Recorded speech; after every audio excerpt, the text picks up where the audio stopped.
Susasakiny fiainako vao nandray ny antsika anao tsy afenanao anefa bantsahirana kely no nitory fity taminao jamba tanteraka ane ohatran'ny olona very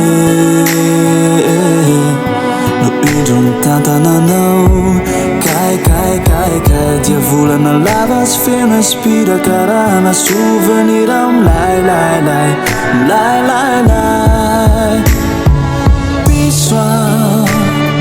falabinao Pisoa de zero kenao Pisoa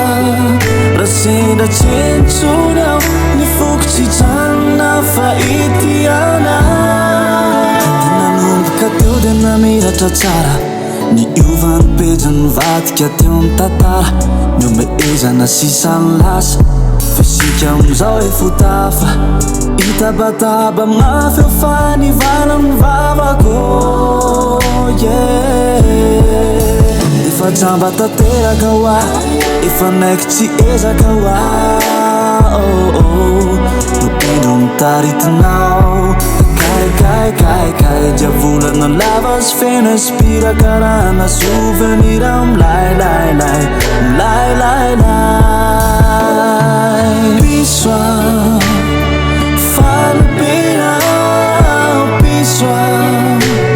de zero kenao Pisoa rasenda tsentsonao ny fokotsy janona fa itianao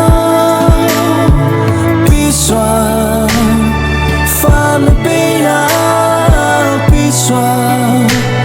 de zero kenao Pisoa rasenda tsentsonao ny fokotsy janona fa itianao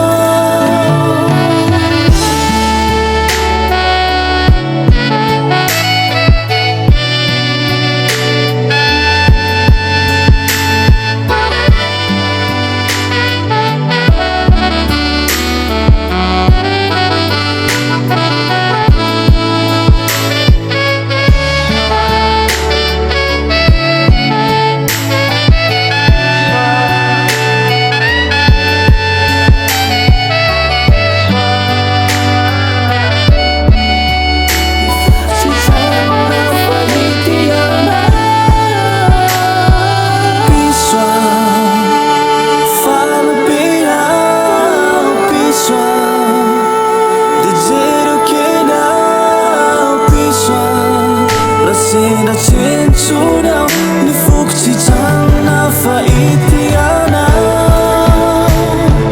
Pisoa falabinao Pisoa de zero kenao Pisoa rasenda tsentsonao ny fokotsy janona